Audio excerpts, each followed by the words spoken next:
I'm Nana Farika.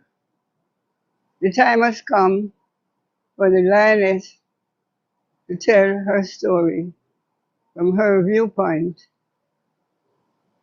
and tell the world who Queen Omega is. This is the lion's voice.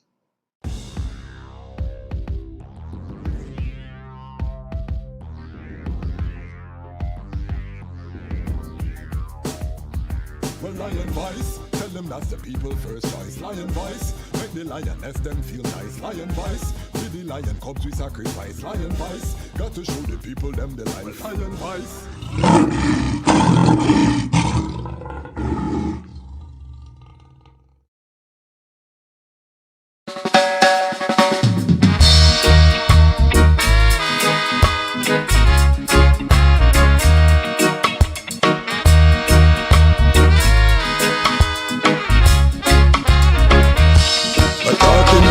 Poor man working for the rich man.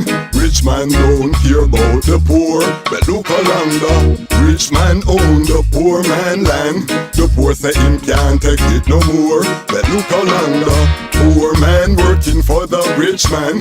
Rich man don't care about the poor. But look along the rich man own the poor man land. The poor say him can't take it no more. One day he started chanting, give me some land.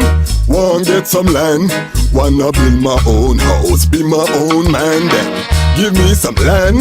Want get some land. I wanna raise some little baby with a pretty black woman. Dirty Babylon, them want to stop the movement. Stop the family, them bring down unemployment. Them want the black woman become a single parent. No daddy can about if Babylon not pay your rent. Without the Vatican servant start the enslavement.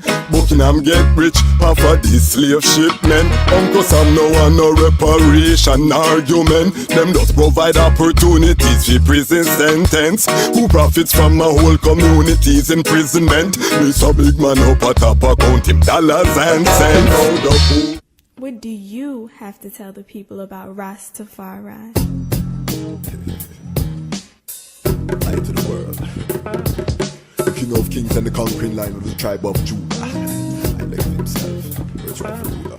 Hey yo, yeah, hear them high, hear the black king on the 23rd of July. So tell them guy who praise God up in the sky, it's a lie. The Almighty living on your night. From ancient time them a try. Them Romans know them just open them suit and ties. Criminals ain't got no alibi, they stole my people. Then them come without them genocide. Are you talking about slavery? Them couldn't kill the lion we come conquer Judah tribe. Who? Go through tribulation, and I strive, see sufferation, and I still rise. That's why we tell them in America, live Rastafari in every ghetto area. We come to tell them in a Toronto, straight at it.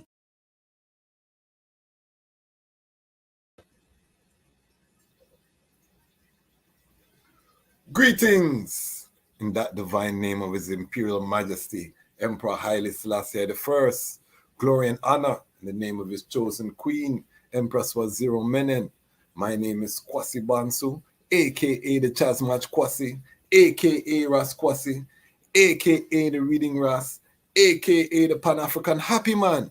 I'm a creative industry attorney, I'm an artist, I'm an author, I'm an actionist, and right now I am the host of the Lion Voice. Welcome to the Lion Voice and welcome to the Lion Voice Network, where we are bringing the frontline workers of Rastafari to have conversations as we work toward the building of Zion, this alternative to Babylon. We are in a dreadful time, family. We want to send condolences to the family of Attorney Kendall Minter, one of my Jegna, passed away not too long ago, one of the giants in the entertainment law industry. At the same time, we have a war waging in the Middle East, a terrible, terrible war, children and women, being the most impacted. We are just coming out of a 2-year lockdown, famine. You look around the world, You see everything that you can imagine, but yet still there is room for joy. There is room for rejoicing because work is happening. People are coming together. Plans are being laid. Foundations are being set. I and I, as a Rastafari family, who chanted about this time, are using technology platforms like this YouTube, and now we are connecting the dots. So we want to just give thanks, big up the big up the Lion Pride on Patreon. We passed 2,000 subscribers in our last live. We are 2017, so we gained 17 subscribers from the last live. We want to do better, we know, but we give thanks for what we have. As a content creator, it's critical to give thanks for what you have. I don't watch any other platform. As long as we're growing here on the Lion Pride, I give thanks. I want to just big up Ramia King Design. I use my tumbler. You can put hot liquid in there, cold liquid, and trust me, it keep it cold, it keep it hot. So big up sponsor Ramia King Design, big up CMAS. I want to also officially welcome. I'm gonna get to the guest family. No worry, I have to do my housekeeping because you have to keep your house tidy and make sure the house is full. I want to big up Rases Jazanai Kush, the latest member of the Lion Pride on Patreon. She has officially joined the Patreon family, meaning she's giving a monthly contribution. Big up Dr. Walete, who also recently joined. All of the Patreon, Sian in the UK, all of the Lion Pride on Patreon. We have 6 Fire Angels, Stand Upside I and I, contributing economically. We want to boost that. I'm trying to get to 100. I had said 100 by the end of the year. It's going to take a miracle to reach 100 people. But if I have 100 people put $5 a month in the Patreon family, we're going to get to where we need to go. So whatever the item need to do. And if you can't, it's Isla. We love the fact that you're here watching the content because that also helps to support the vision that we have of building a world-class Rastafari multimedia operation to bring the story that so that the Lions can tell our own story. Tonight's guest is a very special guest, someone I've known a very long time, someone who resides in one of the stomping grounds, one of my birth. I wasn't born there still, but grew up most of my life up in the distant north, a place called Canada, Toronto, Canada. Tonight's guest comes from that land or resides in that land and has made a tremendous impact in that land, although she also, like I myself, was born in Jamaica, coming from that Jamaican roots. She has established one of the preeminent Rastafari festival in Canada, Rastafest. The first one I went to, I don't know, it looked like it was 10,000s of people that was there. I was saying, wow, to see. And this was long before COVID. So this is a festival that has been happening for so long. I've worked with this sister with the Jamaica Music Conference. She's active in the industry.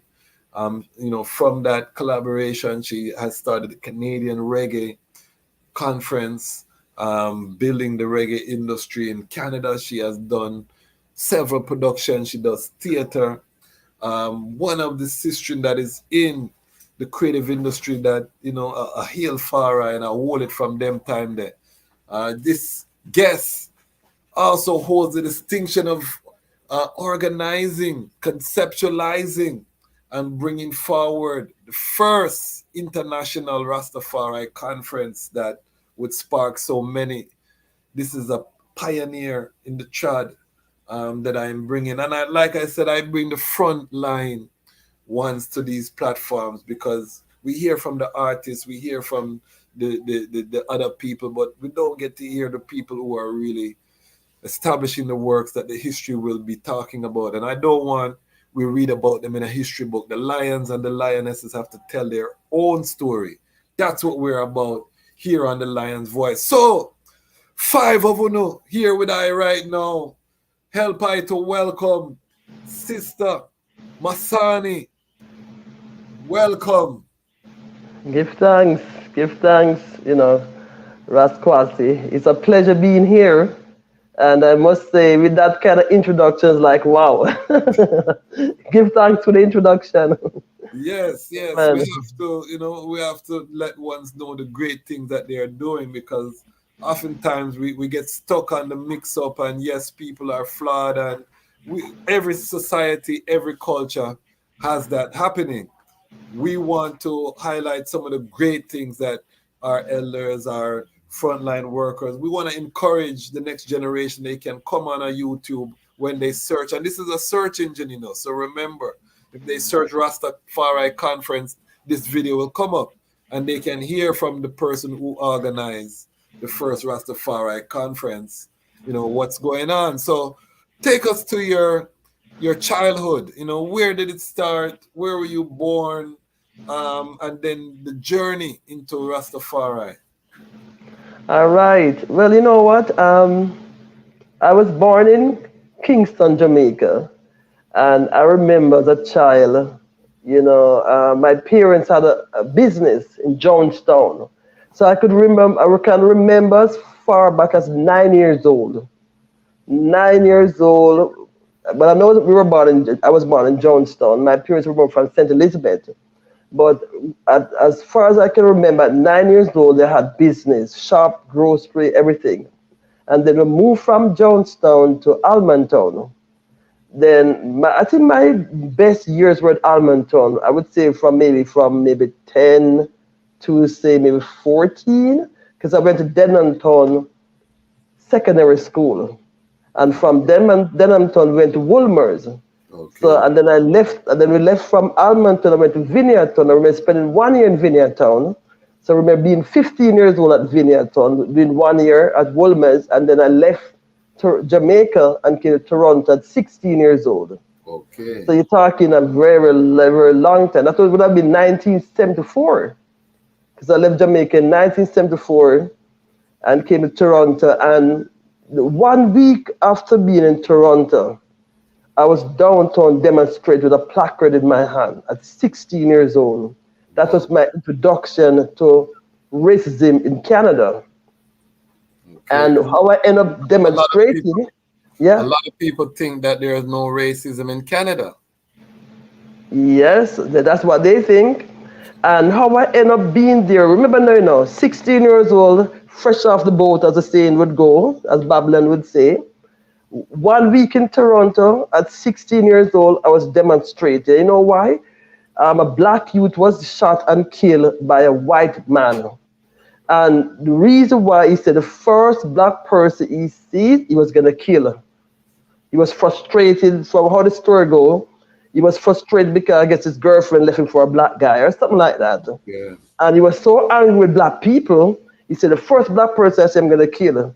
Unfortunately, the first black person he saw was a black youth coming from work, leaving school, going to work. He saw the black youth, 16 years old, and he shot and killed him. That was in 1974. And that was my introduction to Toronto. Okay. And because my high school friends they know the guy, and back in those days, in the 70s, you hear about shooting, of course you're going to go and demonstrate. They go, saying. So all of my friends, I must say there was a handful of friends in high school, because I didn't have that much black kids then.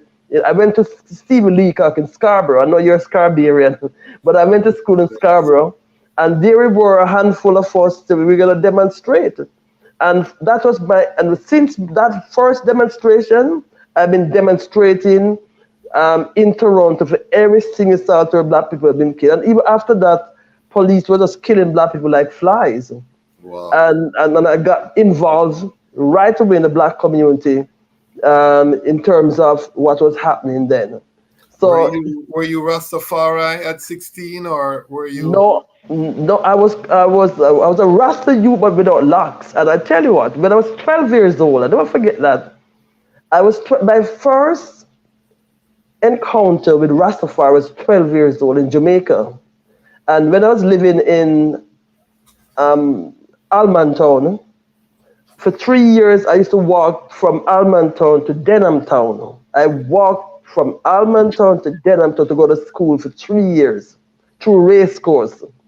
And I remember one time I saw this elder Rastaman in Almantown. They call him Iron Knight, the Rastaman. For those who from Almantown around that time, they would remember Iron Knight, the Rastaman.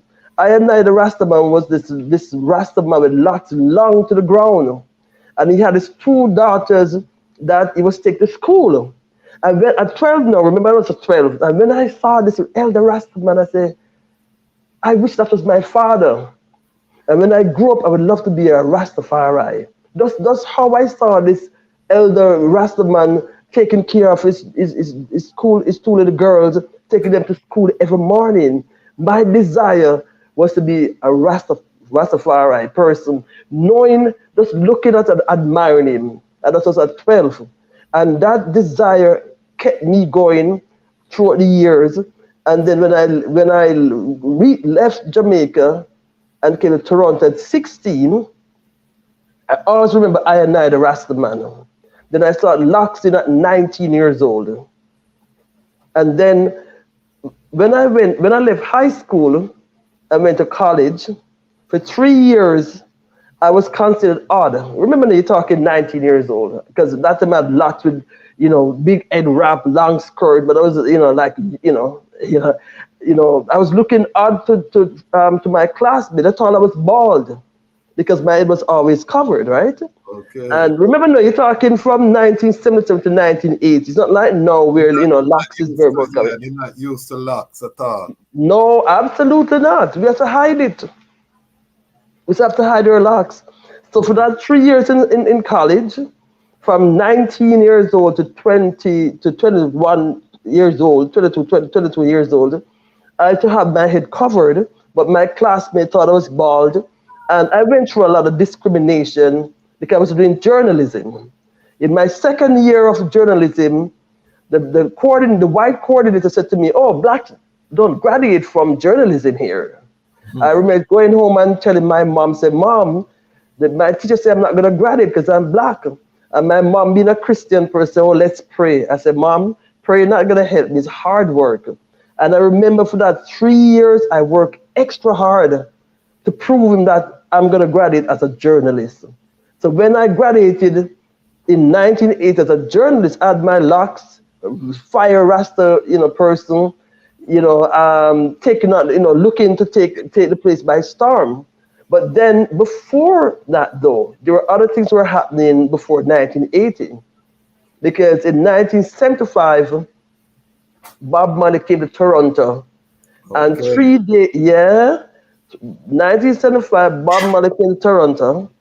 And 3 days after Bob Marley's visit, the Global Mail newspaper, one is, more white established newspaper, launched a vicious attack on the Rasta community in Toronto.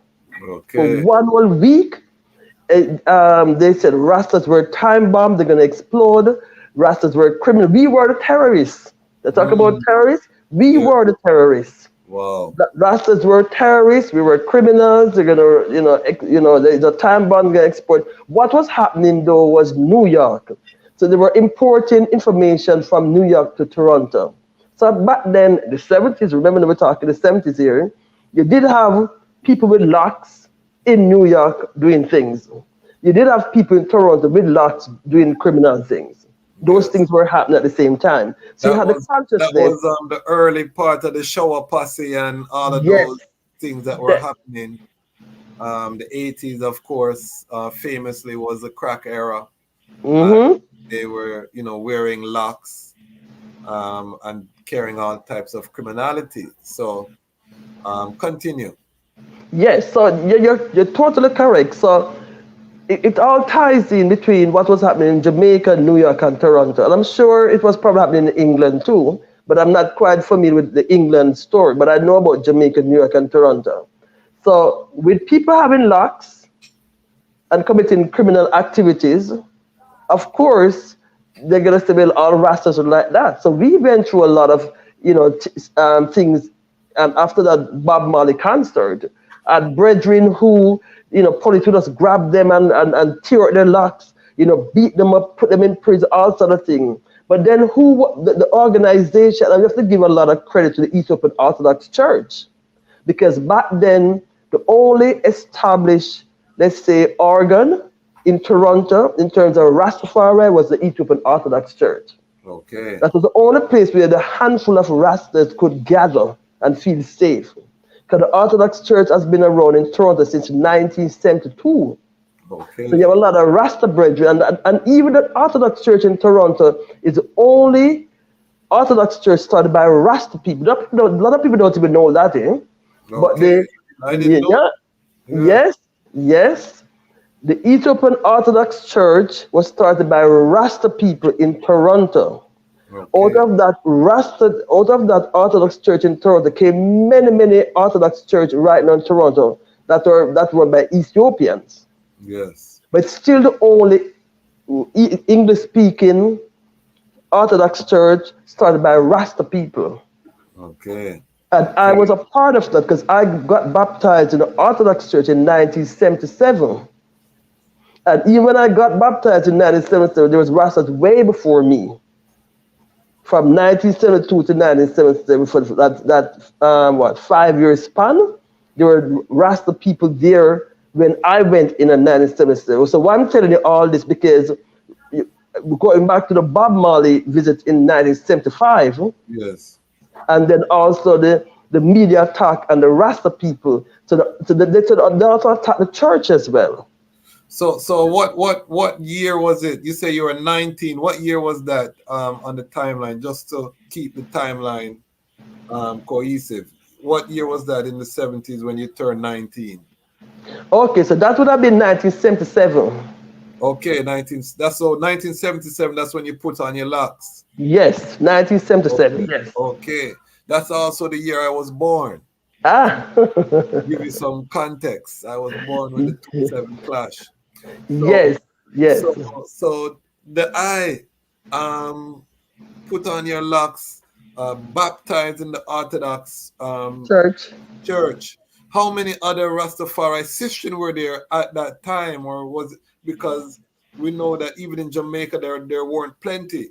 So I could only imagine in Toronto, 1977, there couldn't have been many. How many sisters did you see there? It was a handful. It was always a handful. You didn't have that lot of Rasta sistering even back in the 70s. It was really a handful, even from Jamaica to Toronto, and even in the Orthodox Church, it was still a handful. I didn't have that many with locks too. So you may remember now, the Ethiopian Orthodox Church is not a Rasta church. However, that is where Rasta people feel comfortable gathering because of its connection to Emperor Haile Selassie, the patriarch of the church, and the love for his majesty. So what brought me to the church was the love for his majesty, right? So the Rastas who were there, they were there out of the love for his majesty. Okay. So it wasn't a Rasta church, but it was an Ethiopian Orthodox church. So a lot of people don't know that, but that's what it is. So, but it's the only place we felt safe where as Rasta people could gather because of the persecution. And then now, out of that gathering of the church now, in the 70s, then because what was happening then, myself and my sister and my brother and a handful of Rasta people, we started something called the Rastafari Cultural Workshop. That was started in 1977. Because of what happened in 1975 with Bob Marley. And then our mission was to inform and educate the Canadian public about Rastafari. And we were doing that from 1977 all the way up until 1980, right? And then remember now, so two things were happening in my life at the same time. One, I was in college doing journalism from 1977 to 1980. Okay. At the same time I was in college, studying journalism, I was also involved with the Rasta community from 1977 to 1980. Okay. Right? Why I said 1980 now, because in 1981 I made a change and start focus more in the black community as opposed to Okay. just the Rasta community. Okay. And then in 1981, remember I would have been like what, 23 now. I was working for, my day job was a UNIA. Okay. I'm a staunch Garvey Heights. A lot of people don't even know that, but I'm a Garvey Heights. Yes. And Yes. but we changed the name from UNIA to UAIA, Universal African Improvement Association. We were the only chapter that changed the name. Because you didn't want to deal with the Negro The part. Negro, no. And then Marcus Garvey had a building in Toronto. A lot of people don't know what Toronto was also one of Garvey's stamping ground too. You know, a lot of people don't even know that. I didn't But this know was a that. yes. So we own a well, they own a building, the UNIA, UAIA. We had that a building at 355 College Street, and that's downtown Toronto, like Kensington Market, and that was a place to gather as Black people now.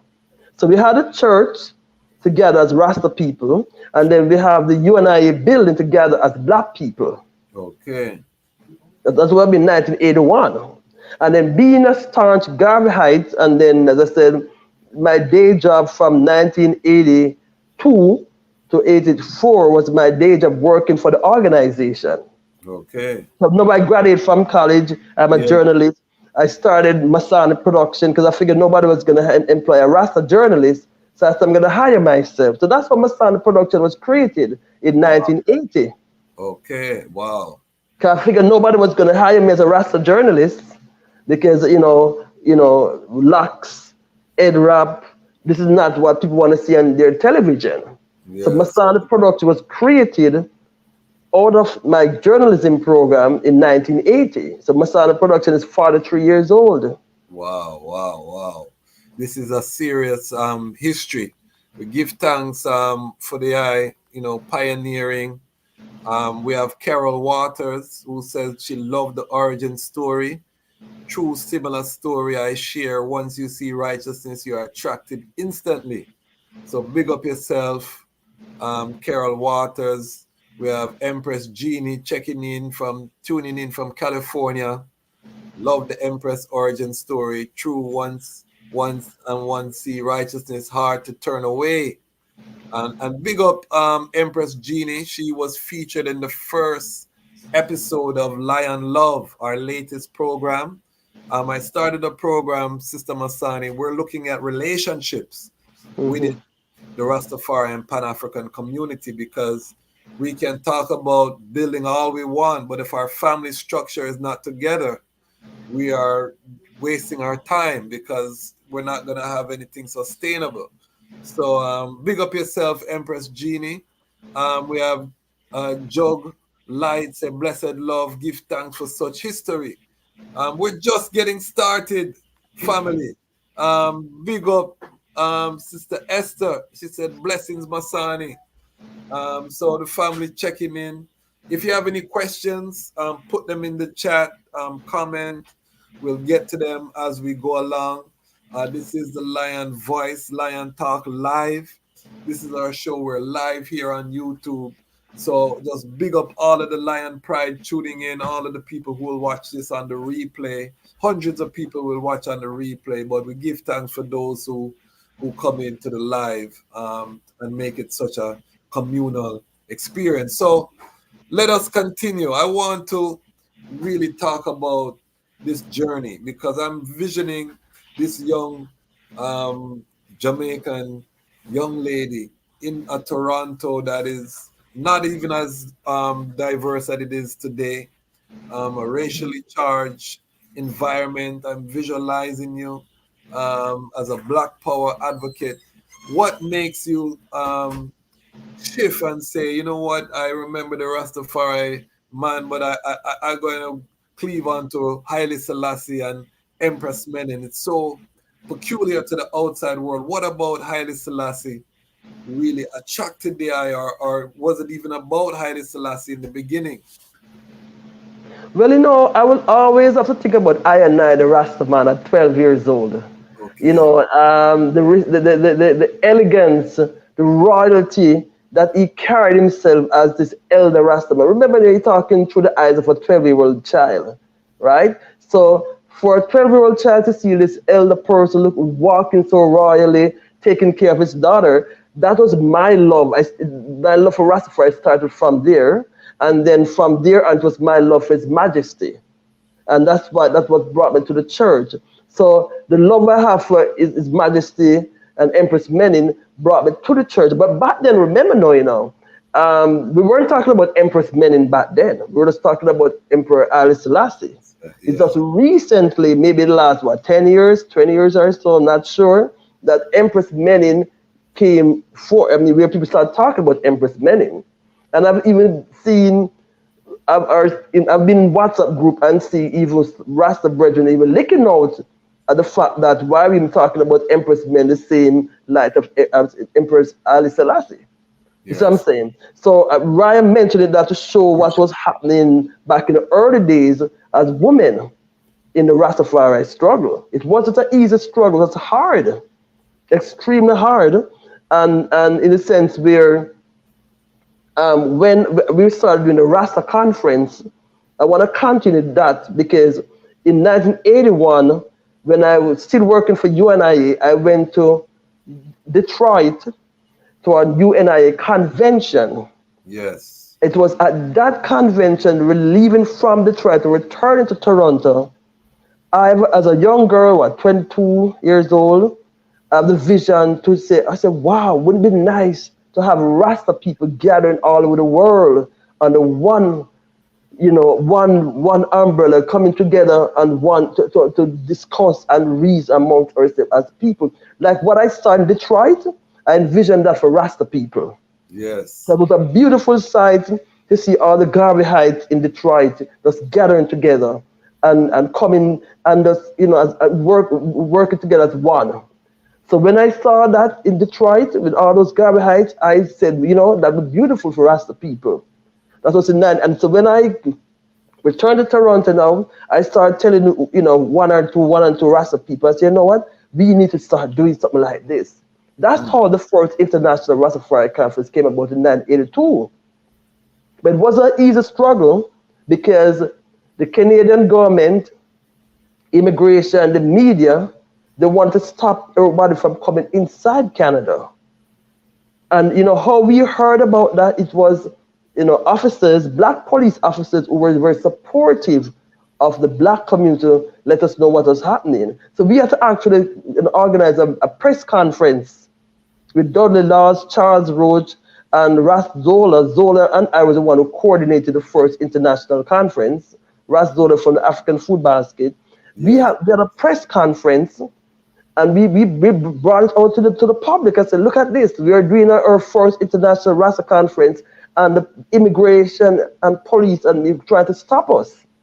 And when we brought up to the public, right away, they had to back off. And this is how the 82 conference even came about. A lot of people don't even know that. This is why we are here, because we want the Lioness to tell your own story. This is the first international conference, family, that ever happened. There have been many that have come after, but this was the first time that Rastafari were coming together over land and sea to really have discussions about the future of the movement. So set the stage, what I am. Big up Ras Zola. We're gonna have him on the platform. I'm working with him now on the ITAL certification standard. He's one of the committee members, very knowledgeable in agriculture, black food sovereignty. He has done some mighty work, so we're gonna definitely bring him on here to talk about agriculture and the work that's happening on that front. But talk to us about setting that very first international conference, and then take us into the Majesty.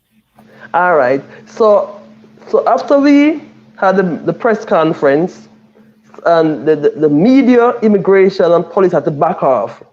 And now we had the Rastas coming in now from all over the place. So we had Rastas from the Caribbean. We had Dominica, Trinidad, Grenada, Guyana, Jamaica, of course. Ras Sam Brown was the guest speaker from Jamaica. Rasta and Brown. But then we had Rastas from right through the Caribbean that were coming in. We had Rastas from California, Rochester, New York, and everyone were just coming in, coming in, coming in. And when they came in, I remember we were all young. We just know that we just want to gather. My vision was to gather, and once we gather, let us see what we could do in terms of moving forward. The vision I had though was for an international Rasta conference to take place in a different country every year. That was a vision because I always say it should never stay in one place. We must move it different country, having different ones coming together from all the world throughout the world together. That was a vision. So the first one in '82 was in Toronto. The second one was in Jamaica. But then I That was must say famous. that's Famous. 83. Yeah, that's the famous 83, the 22 points. But before you go, all of these Rastas together, were they burning herb at this time at the conference? How did that work? Because I remember we brought some Rastas to Howard, and it's like them legalize herb on the campus for the for the time. No, no, no. You're talking 1982 in Toronto. There was no herb burning. Okay, strict, nah, nah. strict protocol. Strict protocol. Of course, herb could be burned outside. Yes. We had it at the university, we had it at the high school, we had it in the community center, but there Okay. was no herb burning inside. I remember we were very young people too. What were the locations? Okay, so it was, for what I remember, it would have been in a high school. It was in the university, but we had a university program the following year with Ras Bonergy. Yes. So in '82, it was in a high school with all the races. In '83, it was in Jamaica at UWI. Yes. But in '84 now, because you see, what I missed is in '83, there was a breakdown. And that's a breakdown in the sense where my vision was to move it to another place. So from Jamaica, should have gone to Trinidad. But they say the Rastas in Jamaica didn't want it to move from Jamaica. They didn't want to go to Trinidad.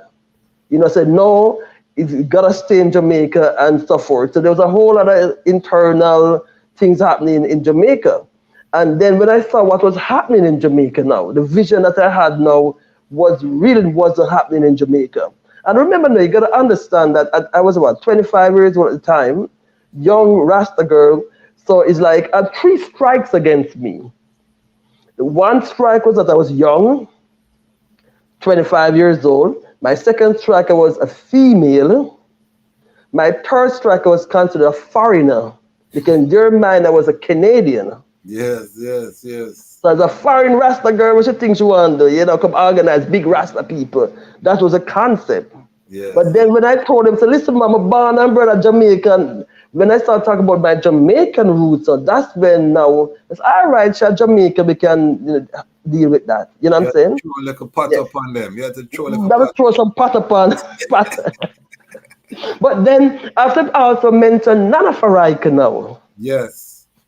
Because Team Delta. Yes. Elder, because 25, she would have been, so she's 20 years older, so I would have been 25, she would have been 45. Okay. So she was an elder in a Nyabingi house, and I met her at a Nyabingi in Kingston. So she and I never forget, she and I, okay, so when I went to Jamaica now, after the Toronto conference, what came out of the Toronto conference was that 2 things. One, Sam Brown was going to be the international chair, and then I was going to be international secretary. So as my status as a visionary person was reduced now to secretary. Okay. Yeah, that's what I'm saying. But that didn't bother me because again, all I was thinking of was the vision I had in Detroit. Yes. So and you're young. I was so young. You're not gonna hand over the movement to who they perceive to be a young girl. Exactly. Yeah. My main function, my main objective was to just see the vision become a reality of Rastas gathered all over the world under one and discussing and come together, organize and centralize as one. That was always my vision. Never about who's gonna be chair or doesn't. That was not me. Right? You're not doing it for the position. So absolutely not. Was that first conference in Toronto? Was it Nyabingi, Bobo Shanti, 12 Tribe? Was it mostly Nyabingi? What was the makeup of that first conference? So you would have Orthodox members, of course, because I remember the Orthodox Church was very strong in Toronto. So you would have Yes. Orthodox member, you would have 12 tribe, and then you would have Nyabingi. And then Rasta and Brown, was more Nyabingi, so you would have, and so forth, yes. So you would have mixture of everyone. And then you have Rastas who were not even from none of the organs or mansion. Yes, yes, yes, yes. So you went into Jamaica. Take us to meeting Nana Faraika at the Nyabingi. Was she jumping Nyabingi, the young Nana Faraika? One Yes, or she was. Yes, she was. And she was my inspiration because we had similar paths. Both of us were journalists. Both of us were Rasta women. Both of us were young. And both of us were also going through our journey too. We are 20 years apart, but she was like a big sister to me at the time. So we met at the Bingy house.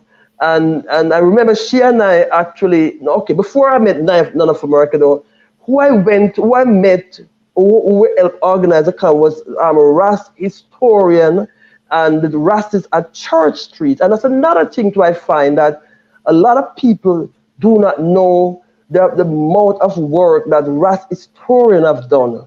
It's a Rastafari Movement Association was an organization, and they did a lot of work. They were based at Church Street. Back then, in the 70s, the place to gather as Rasta people were really Church Street, downtown there, right at Church Street. So that's where everything was organized from. So the conference was there. Miguel Lawn also just came back to Jamaica. So the organizing committee consisted of Rasta historian, Nana Faraika, myself, Miguel Lon, and some other Rasta people like South and Cove and all that, right? So again, we were all young. What I find though was that quite interesting was Miguel Lon and I were considered two outsiders because we're the foreigners. Miguel, well, me because I'm from Canada, he was born in Jamaica, and Miguel because he was born in Jamaica, but he was just returning to Jamaica. I think he was living in St. Lucia, right? yes, So both Miguel and I, we could understand what was happening. We didn't take it personal, but we were still considered the foreigners. You know what I'm saying? So back then, you gotta understand that, there was a lot of division amongst even Rasta people in Jamaica. If you're not living in Jamaica, you're seen as a foreigner, yes, even though you were born in Jamaica. And then if you're a female, it's like a double strike against it because you're talking a female foreigner. yes, yes. I've encountered that as well doing work in Jamaica. Once you leave, you're gonna be considered a foreigner. So I can definitely empathize with the struggle that you had. So you were connecting with Rasta historian, and was Rasta Silva there? The silver came in afterwards, but the Oh, main one, no, the silver came in after. So it was were Ras South, Ras Cover, Rupert, O'Neill, Ras Daniel, Mr. Marshanti, Man Parshanti's son, Ras Daniel, and Ras Stewart was the elder. He was the elder amongst all of us. And then you have Sister Aina and Mother Faraika and myself, and of course Miguel Lana. So that so was a there, handful, yes. so there were a lot of Rastafari youths in those days. All That of us were youth. All of us were youth except Ras historian. yes, But we were all youth. When I say youth, you're talking 30s now, 20, because I was in my 20s, so you're talking 20s, 30s. Sam Brown joined the committee 1 month before the conference. A lot of okay, people don't realize that. So the mission, the direction he got from Toronto, when he reached Jamaica, he had no interest in the conference at all because one, it wasn't making money, two, it was a struggle, and three, it's hard work without pay. Right? It's just a fact. That's what it is. But 1 month before the event is when Ras Sam Brown joined the committee and declared himself chairman of the committee. He declared himself chairman and said, "This is it." Yeah, yes, and he ran with it. And I mean, we were youth, we weren't fighting for position, so we weren't looking to see who was going to be chair, not chair, and all that. We weren't that into none of that. No. hmm and for those who are not familiar, let them know what came out of that 1983 conference. It was called Rita. Okay, with how? Okay, so Yeah. So the one in Toronto was the first international Rastafari conference. The second one was the second international Rastafari conference. However, 1 month before the event, Sam Brown was the one who changed the name from the second international Rastafari conference to RITA because of Rita Marley's donation of $5,000 to the committee. Okay. And RIT is Rastafari, what is it? RITA, Rastafari, Was and it forget about the international? International Theocracy Assembly. That's it. Yes, Yes, yes. RITA. But that was changed 1 month before the event to because of the funds that was donated by Rita Marley, and Sam Brown was the one who did that. But remember now, we were youth, so elder decided he's gonna do it. We're not gonna say no, you can't do it. No, no, no. You know, And yeah. Sam Brown was one of those remarkable, charismatic elders too. So I can only imagine. So there are 22 points that came out of that conference. And the reason that I know is because one of those points really inspired the Association of Rastafari Creatives, which was that all of the Rastafari in the creative sector should come together for the benefit of Rastafari. But talk to us about how those 22 points were conceived, and reflecting almost 40 years later, what are your reflections on those 22 points? Because many of them still remain still unfinished. So what are your thoughts on the 22 points? Well, I must say to you that before we were even reached the 22 point, there was a lot of infighting. There was a Okay. lot of, argument. I will never forget, I don't, that's the thing I find with, again, because I grew up in Toronto as a young Rastafari youth. So it's different from growing up in Jamaica as a Rastafari youth, because it was strange for me to see Rasta people who they have not seen each other in 20 years. And when they gather, it's like, what happened 20 years ago? They start arguing about that.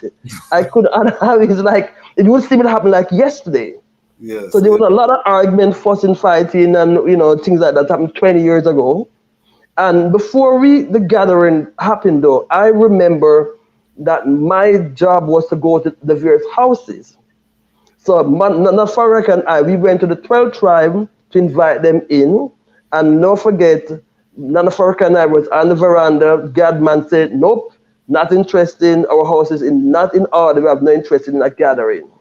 I remember going to the Baba Shanti 3 times with a brethren called Janai Jaja to the Baba Shanti. I met Prince Emmanuel 3 times, invite him to come. Again, not interested in it.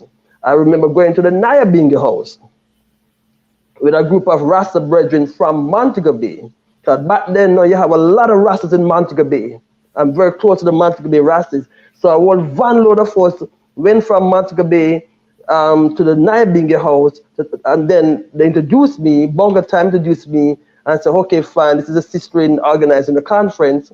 And as soon as I get up to talk about the conference, a Rasta man ran into the Bingi house. I said, no, daughter, woman have no talk in the house. Go back to Canada and get a brother to represent you. Wow.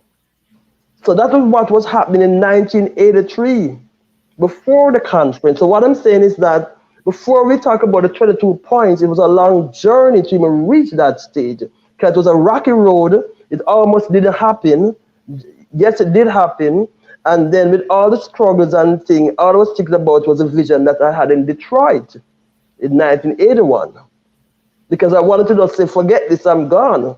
But how I ended up continuing was because of Ras historian and those other brethren who said, Masani, ignore those people. Let us do what we here need to do. Wow.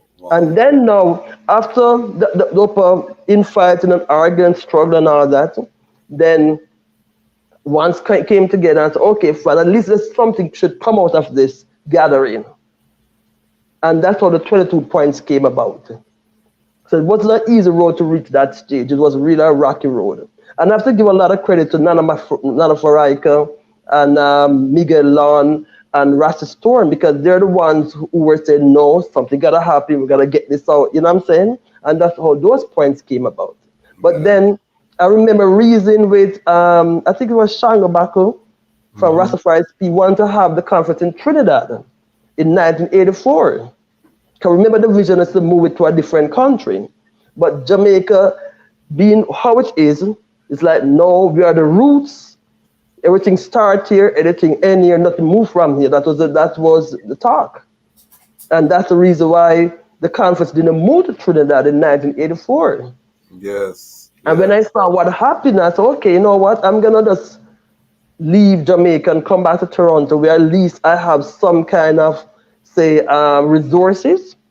And then what I did now, I organized now the Voice of Thunder dialogue with Nyabing Elder. That was Bona G, Ras Bona G, Ras Ivor, and Ras Yenton. That was Okay. in 1984 in Toronto at the university and the high school. 1 month educational program. Because Okay. I figured that at that point I realized that working in Jamaica as a female or young Rasta girl was going to be very hard. So I came back to Toronto now to continue with my Rasta work. Okay. Very serious. So, family, just give thanks for this account. 13 of us here right now. We have Universal who say sell Salamata 400 million. I'm not sure whether I majesty live, no one can escape the judgment or salvation. Yes, we give thanks for that. Careface CVP, much love to Masani. You have an amazing story, but I'm glad I wasn't around in them times. Big up like that. Yes, yes. Serious thing. I'm late and the eye on time like a real liar. Yeah, man, we don't miss timing, We try keep it timely. Um, Truth said Joanna born free, said blessed love, Empress Masani. This is most an interesting account to hear how Omega energy working in the foreground to push forth. Far I works. Yes, long time, young time. Um, give young Sanizes, bless up yourself, universal. Empress Genie said, working as a female Rastafari in America is still very hard, which is unfortunate. Much brethren now love, now have faith in we. So, serious. So, the sisters are here, Sister Masani, you're hearing that you're inspiring them, and you are a pioneer that I think has to be celebrated as we, write our own history as Rastafari. I know the I story has to be prominent. Nana Faraika, of course, who predates the I, Sister Aina, Maashanti. But the Mm. I, as the next wave, that next generation that came up that really blazed a trail in terms of the work because the I has always been doing the work. So talk to us after you brought the elders with the Sons of Thunder, Rasbona G's, and all of these to Toronto. What was the I next move? Well, okay, so that was 84. Then in 1985, in order to continue, well, one I realized I have to continue doing Toronto, so I wasn't gonna do anything in Jamaica after that. So in '85, I started something called Culture Jam. Culture Jam now was a combination of the conference and the Voice of Thunder. So there was a Rasta program, but more on the entertainment side. So Culture Jam was more concert, discussion, and everything. But then that's 85, 86, 87 onwards. But then I realized that, hey, wait a minute now. I kind of wanted to focus a bit on Rastafari, not so much on culture. So Rastafest, the name Rastafest was created in 1993 out of all the programs I've done in the past. But back in the early days, Rastafest was in the daytime was a football tournament, like a soccer tournament and a concert in the night. Okay. Because I was very much involved at that time with soccer. We used to sponsor soccer teams. So we used to have soccer clubs coming up from Rochester, from New York, from Washington D.C. to Toronto, and then the Toronto team would go down and play. So that was Culture Jam. But then when we came Rastafari in '93 now, I dropped the sports part and just continued with the concert.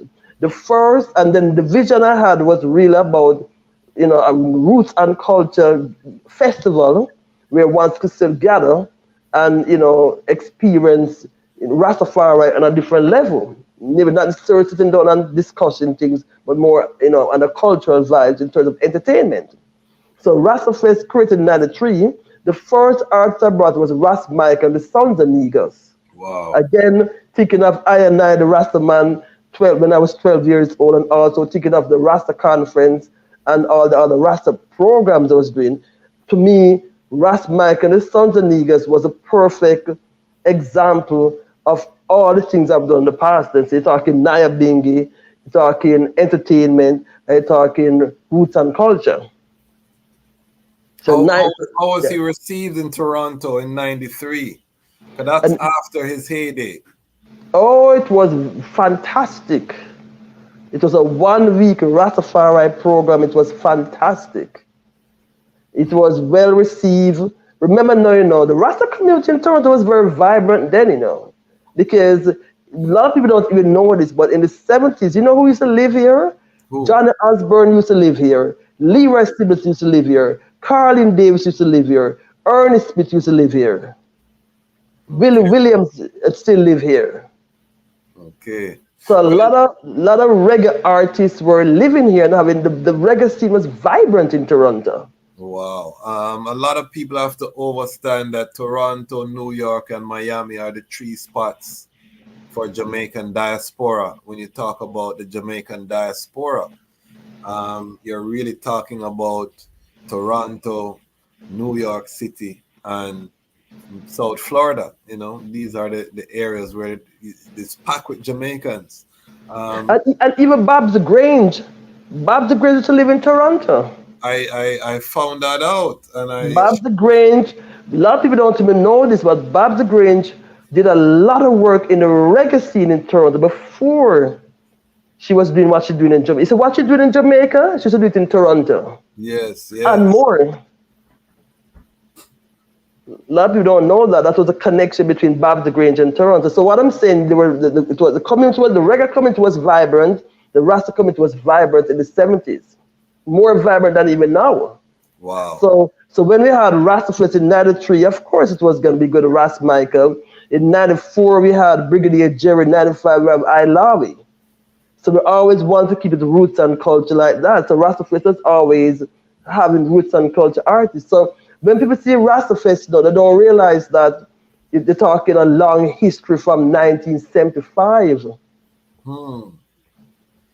The name Rastafari is from 1993, but in fact, the works and it really started from 1975 when Bob Marley came to Toronto.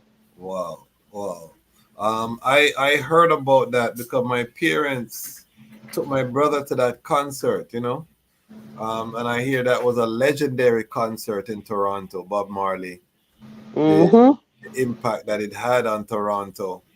As you said, the paper was so powerful. The newspaper had to write on articles to try to kind of keep down the energy because that was really at the height of Bob Marley power as a global superstar too, so I know that was very powerful. So talk to us about the evolution of Rastafest and then lead us into some of the other works, because the festival is only one component of the works that the I has been doing there in Toronto. Yes, okay. So the festival still happens every year, and we have many artists. The list goes on and on. Muta Baruka, Warrior King, Johnny Clark, Johnny Osmond, Sister Carol, Kabaka Pyramid before we even won the Juno. The Grammy, we brought up Kabaka with Bushman. So even Kabaka even winning a Grammy. Yes. We brought up Kabaka Pyramid in what year was that? In 2017. Yes, I was there, weren't you? Yes, were you there? I was there. Yeah. That was the first time at Pioneer Pioneer Village, Black Creek Pioneer Village, but you were there at Don't You Park. Yeah, I was Then we there. had the big crowd. Yeah, We man. had the huge crowd. So I've But seen the changes, but continue. yeah, but anyway, so Rastafest has been evolving and I've made a lot of changes. I mean, of course, before COVID, post COVID, it's still a free festival. Where we are now, it's in a place called Little Jamaica and Eglinton and Glenholm. And why it's so important to have Rastafest in Little Jamaica is that, for those who don't know, so while we were growing, Little Jamaica in the 70s was a heart of the black community. Right now it's been gentrified. Okay. So in Toronto in the 70s, as black people, the only place we could go to gather, apart from the church and the UNIA, was Little Jamaica. And where's And that then, for the Toronto family? Where is Little Jamaica? Eglinton and where? so Little Jamaica is on Eglinton from Marley to Kiel. So Okay. Marley at the highway, and then Kiel to the west. The Okay. long strip. And Okay. then you had about 200 black business that used to be there. Now we have like what 80 black business. It's so much. So the black community got hit hard through COVID, through construction, and also through racism. So because what happened is this now they start building up subway, and then other people, the race would come in and buy the buildings and jack up the price, the rent, and then squeeze out the black people who were there from the 70s. So it's sad to say the majority of people who own buildings there are not black people, are Italians and Jews and everybody except black people. Wow. So it got so bad with the city of Toronto have to say, we have to designate this area as a cultural district to kind of preserve like a heritage site. Yes, yes. And that's one thing I know in Toronto. If you lobby the government, you can get a lot done if there's that unity, But you Yes. really have to have that unity, which sometimes we don't have as black people. There. Um, Sister Masani, I'm gonna be honest with you. I'm traumatized by the cold of Toronto in my childhood. How does how, how does I manage? Them winter there. I tell people ask me, will I ever move forward to Toronto? I said, no, never, because I'm still traumatized by them. Listen, It's I, I'm crazy. Eh? I'm still traumatized since 1974. So I still am not able to deal with it now. But you know how I end up, I spend a lot of time in Jamaica. Yes, you do. I do spend a lot of time in Jamaica, and that leads me to what I'm doing now. So we do have an office in Jamaica. Masani Production, is based in Jamaica at Crossroad. We have we do work such as dances and concerts and events and so forth. I'm committed to the foundation music. So we have foundation dances. We have one coming up with Jack Scorpio and the DJ Marshmallow and a whole bunch of a sound from Portland.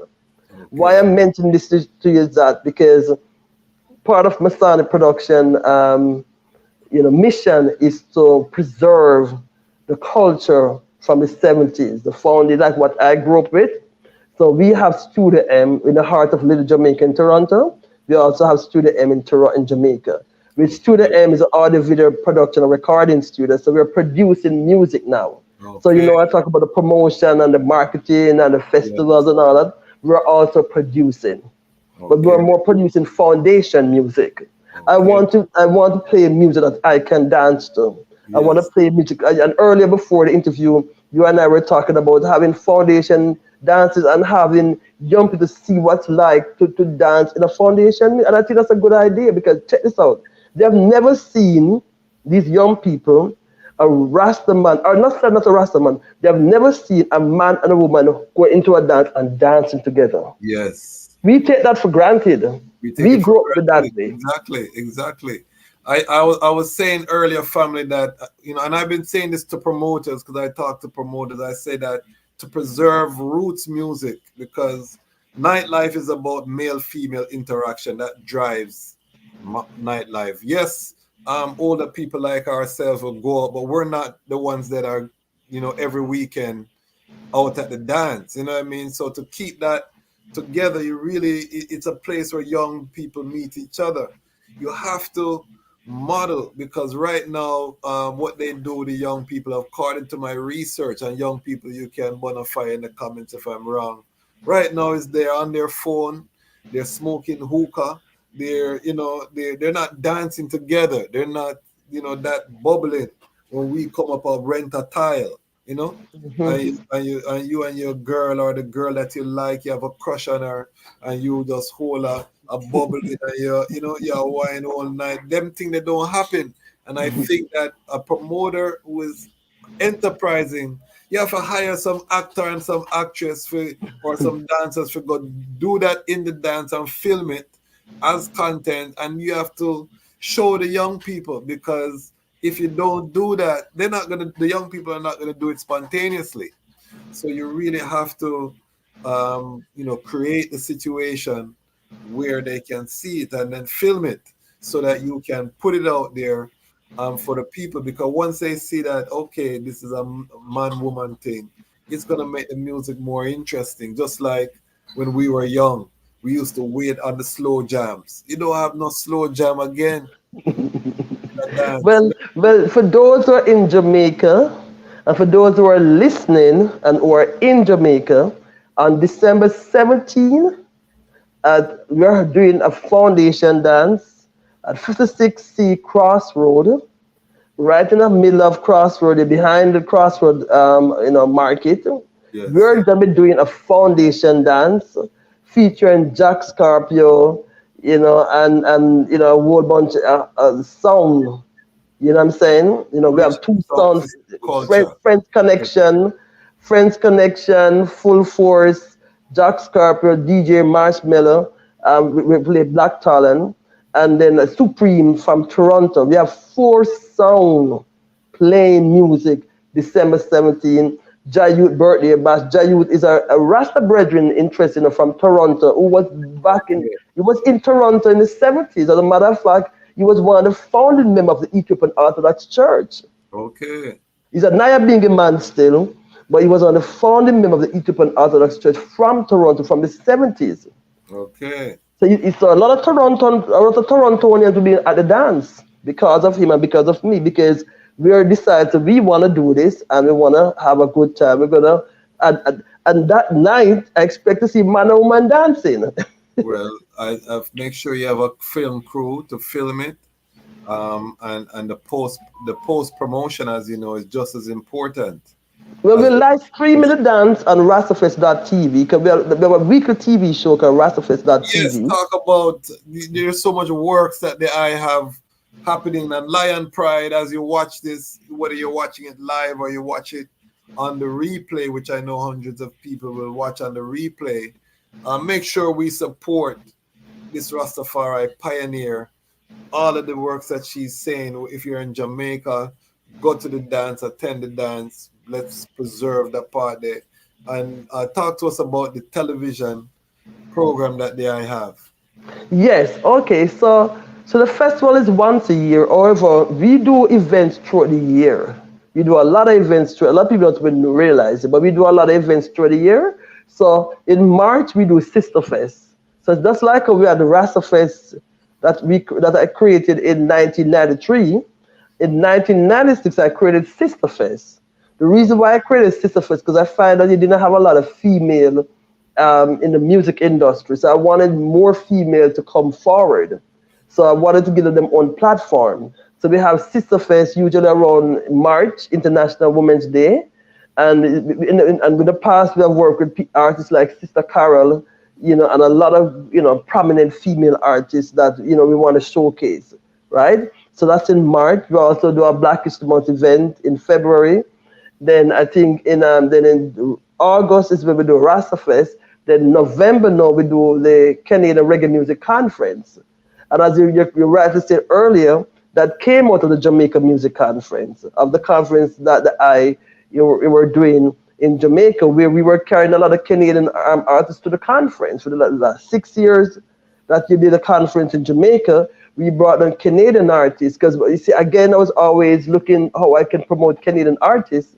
So, we'll bring all these Kenyan arts and showcase them in Jamaica, and hopefully by them coming to, the Jamaica Music Conference, they were able to network and move forward and get something, educational that could help them with their career. So we are committed to building the Canadian music industry as well as working in the Rastafari community. So I work in both communities. Beautiful. So because we have so many events through the year, we decided to do a weekly TV show called Rastafest.tv. And Rastafest.tv is a pre-recorded show, and we broadcast every Friday at 9 o'clock on the Caribbean World Channel. Now, why I'm telling you all this is that for the dance next week, Sunday, December 17, we will broadcasting live on Rastafest.tv. So if you can't be in Jamaica for the dance, just log on to Rastafest.tv and you'll see the dance. And then we're going to record it, the dance, and put it on a TV show on Caribbean World Channel. Now, Caribbean World Channel, you can get it through the Roku, and Roku, we have 84 million subscribers. So it's a huge platform for a TV show. Positive. I'm going to ask the eye, as a pioneering sister doing all of this revolutionary work, I'm sure that you see young Rastafari sisters coming up, still very rare to see Sistren grounded. What, have your observations, or what, because we have some young Sistren in the chat here. Empress Jeannie is in her early 30s, and we have other ones who are younger who watch the platform. What sounds would you give to the young Rastafari Sistren now that are coming up that want to have an impact within the Livity? You see, it's much different than when I was growing up as a Rasta youth in the 70s. I can't say it's easier. I wouldn't say it's easier. What I would say to them is this, right? One, stay focused, be committed, stay strong, because it's not an easy journey as a Rasta woman to trod all these years. I've encountered, sexism in its heights, more in Jamaica than Toronto. Toronto, you don't really experience that. If you experience it, it's very subtle, more in Jamaica, because we've got to understand that it's not the norm to see a woman spearheading even a festival or even a conference or even a business. That's not normal, right? You more see women in a supporting role, right? Even when I was in the early stage of Rastafari, not now, but in the early stage of Rastafari, when I was booking artists, for example, I had maid who would do negotiation for me, and of course, have to report back to me, even though it was my festival. Because some of the male artists, when I'm negotiating the price with them, the price goes up. When the male is negotiating, the price is they get the brethren price. Let's say the brethren price. Okay. So I don't get the brethren price. I get a promoter's price. Yes. Right. So the same thing that apply in the music industry, the same thing applies to the Rastafari movement too, where as a female in the Rastafari movement, I encounter, she's a woman, where's her man kind of thing. A man should be talking to her like what I went through the Nyabinga house. So with the young sisters coming up, you don't need to have a brethren to be talking for you. You know what I'm saying? Because again, times have changed. It's not as strict as it used to be before. I must say, much more. And in a way, that's good and bad. And I tell you why that's good and bad. It's good in the sense where female can be prominent in, say, in a reasoning. Because you have had, sister in the Nyabinga house being prominent and doing things and other mansion and so forth. That's the good part of it. It's not like when I was there in the 70s where I said, I was chased out the bingers. I said, go home, go back to Toronto, I guess, to talk to you, talk for you. So the advantage now is that it's more lenient towards female. But the disadvantage, though, is that the roots and culture of the Rastafari movement would seem to be watered down. Hmm. It's like anything goes. Talk about that. Yes. So you're saying that it's too loosey goosey right now. Way too loosey goosey. Yes, yes, yes. Way too loosey goosey. I mean, I'm not saying everybody should be an italist. I'm an italist, no fish, no meat for what, 43 years. How many one can say that I've not had fish and meat in 43 years? Well, that's a touchy topic because not all Rastafari, a lot of them eat fish. A lot of them, you know, um, we have even some weight issues in some of the Rastafari family. Which we need to address because we're having the same health outcomes as the people who are not Rastafari, and we were supposed to be the champions of good health, but we're seeing diabetes, we're seeing hypertension, we're seeing all of these, strokes, which is of course blockage of the blood vessels. So we have to, as Rastafari, we have to be kind to ourselves in that we're still on our journey. We haven't really reached the heights of Rastafari as a culture. We're really still on that journey. Um, so we have to be kind. But you know, I'm talking to some of the young sisters. I have a new episode of Lion Love. I'm talking to a sister who she's a Rastafari sister, but she'll come on social media in her tongue bikini and what I mean, she a muggle, and she said she don't see nothing wrong with that. Um, she doesn't dress like that on the road, but she feels like she can do what she wants, and she make the point that she grew up seeing everybody well covered, but they were still not living according to you know righteousness. And she said that she feel her liberty is clean, so she can dress how she want to dress. So that's the young sister. What would you say to that Well, argument? here's the thing. I think throughout the years, in my 43 years or more, from 1977, Trodden Rastafari, I find that even my liberty has changed somewhat, or let's say not changed, has been adopted. Yes. I find I was more fiery, more ital, more everything in the 70s than I am now. Yes, I Okay. still don't eat meat. I still don't eat fish since 1977. But then I think I'm more liberal, if you want to say that, Yes. and in terms of my thinking.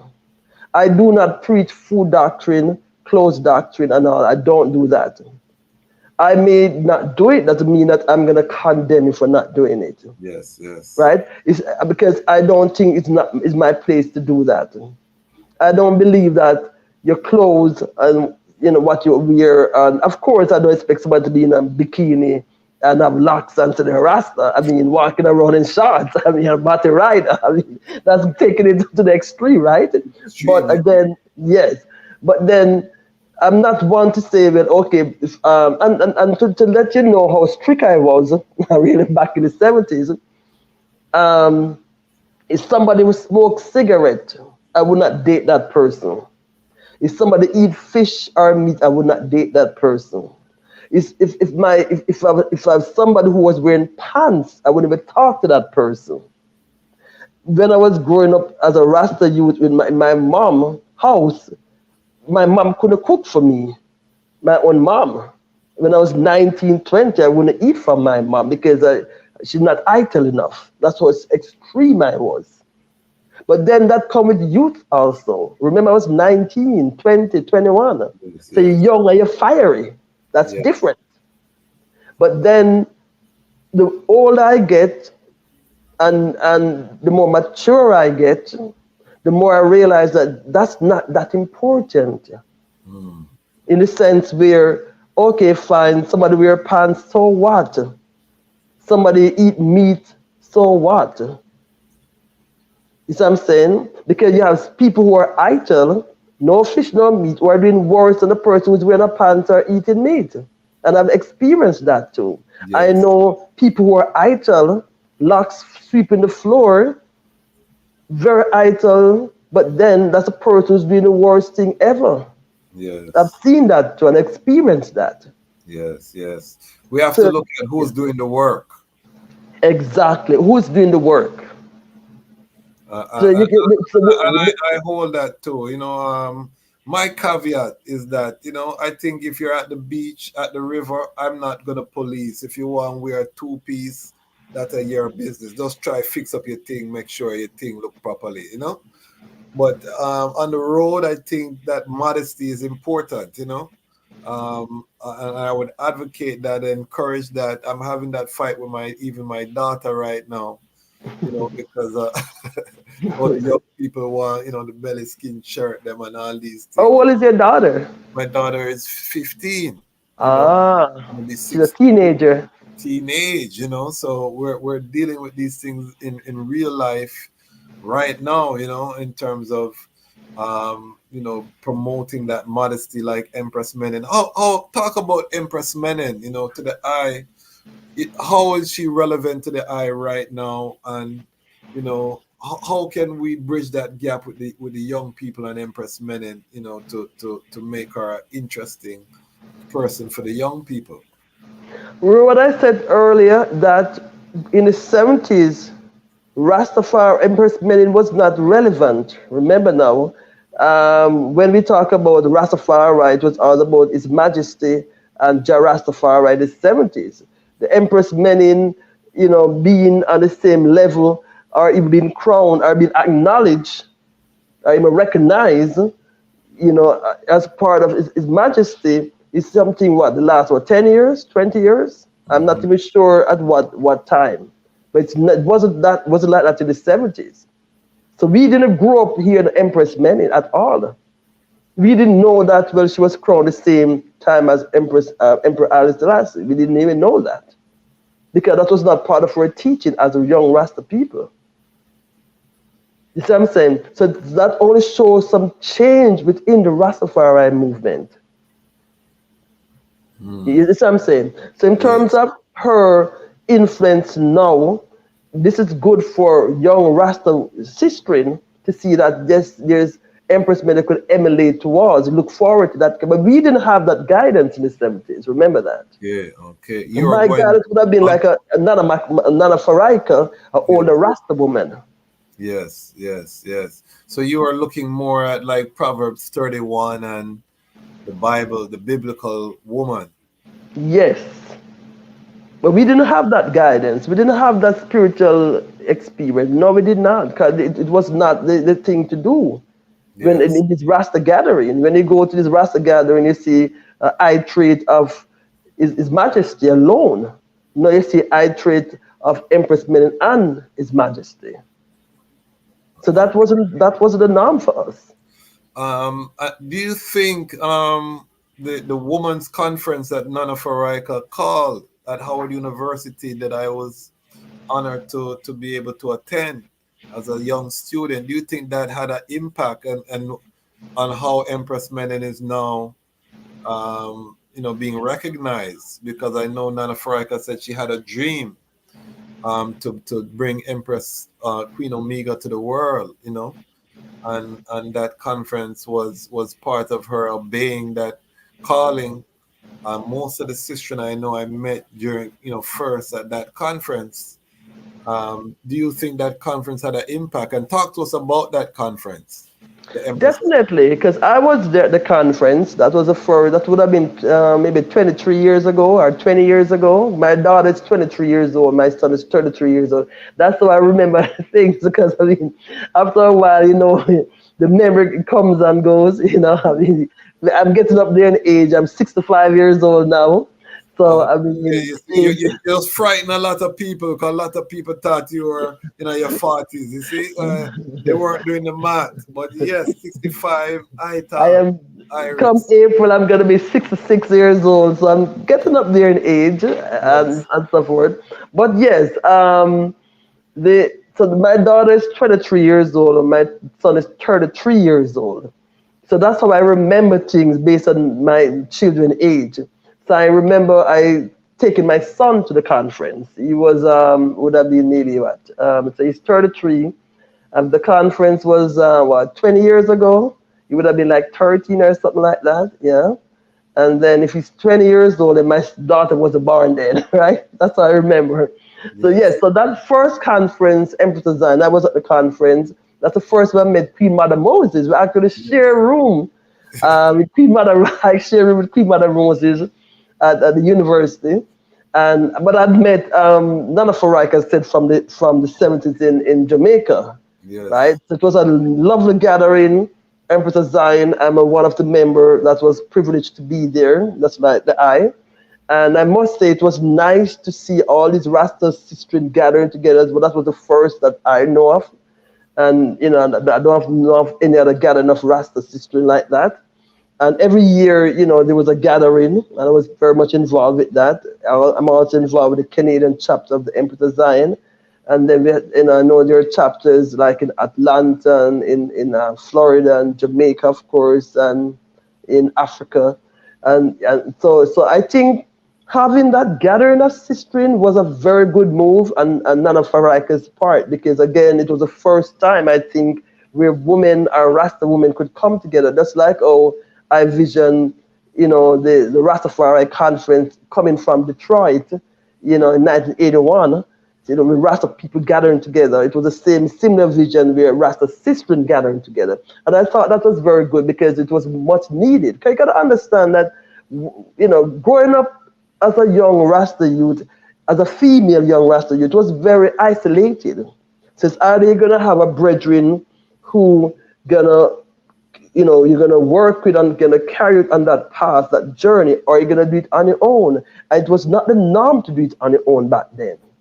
You know, I've been told in Jamaica that you can't go to Zion unless a man carry you. I've been told that, you know, in Jamaica. I've been a Rasta brethren say, oh, come, you act like you have bars between your legs, meaning that, or you act like you're a man, because it's not the norm to see women doing certain things.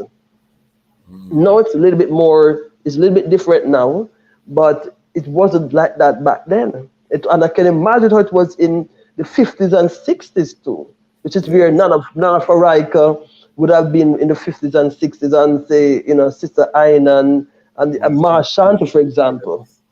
Mama Farika, and once can go on this channel and see Mama Farika's full interview that she did. She spoke about her uprising, but she was an adult when she came into the movement. She had already been established as a journalist. So she came into the movement in the 70s. So she missed the 60s and those parts because she came in as an adult and came to her husband at the time. So but you know, her husband is no longer Rastafari or for ex-husband, and she remained in the Liberty. So she definitely was able to establish that firm foundation. This is very important because we usually don't hear the sister side, and I want to big up all of the people in the chat who have been commenting. Universal, he says, Selmata is the plural of Salam, Salamata. Blessing, blessing, blessing. Amaric class. Freeway Dread says Empress Genie, in all honesty, Rastafari man and woman aren't in the same locations geographic wise most time. Which is very true, you know, Freeway Dread. This is true. Empress Genie, a real issue in our community in terms of building as a whole and for families. So, you know, Freeway Dread, Empress Genie is single. I don't know how that go, but maybe we're building a village, you know, we're building a village. But make sure you come correct because I don't want a brethren come and give Lion Pride a bad name. CVP Careface Video Production Promotion Page. It's a 1672 Eglinton Avenue West, Toronto, Ontario, Canada, Ontario. Is that the M studio?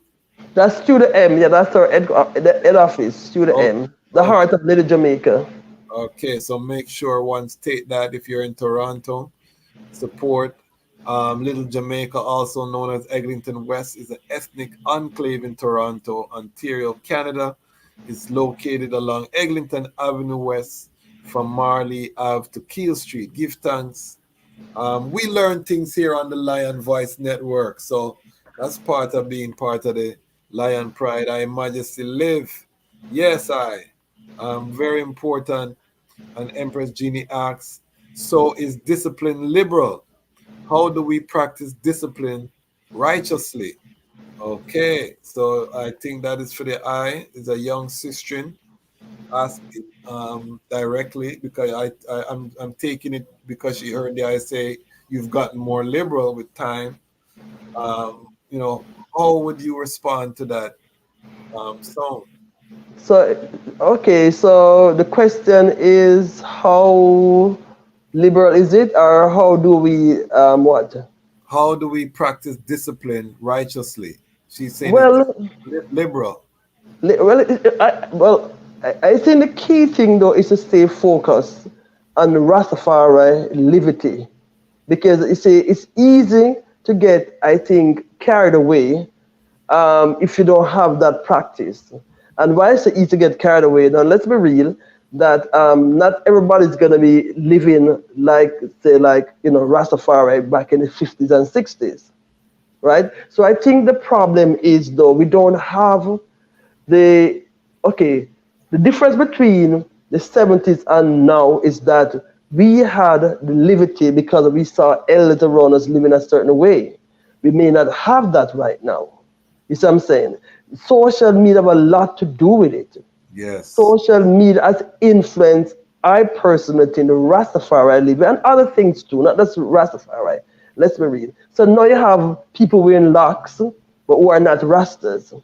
You have people wearing locks who the locks is all red, gold, and green dye up and all that. Then you have different color locks, right? Then you have different people wearing different things. So the focus is not so much on, you know, the consciousness, it's more on the fashion. Yes. And because I work in the music industry, I see a lot of people who have locks in the music industry who are not Rastas. You know, and they'll tell us true, they're not Rastas.